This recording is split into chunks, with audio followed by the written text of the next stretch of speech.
Hello and welcome back to the DaveTech YouTube channel.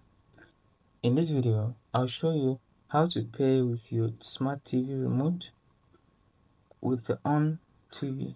So on TV, what we're going to do is navigate to quick settings, and from there you can find all settings.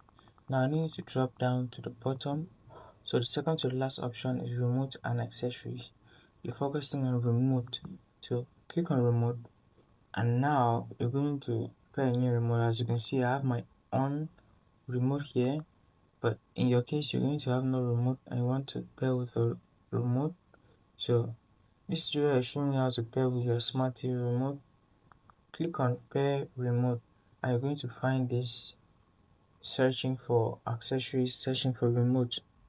Now to start pairing a remote, look at your remote here, like look at it right now. As you see your remote, you can see a button with a left facing arrow.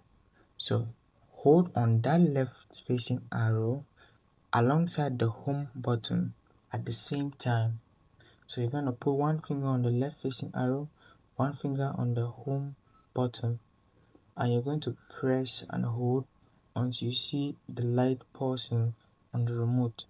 So when the light begins to pause, that is the connection signal, and you're going to accept the connection, and that's how you have your remote connected to the Onn TV. So that's it for this tutorial. If you found it insightful, hit that like button, subscribe to the channel, and I'll see you in the next video with content just like this.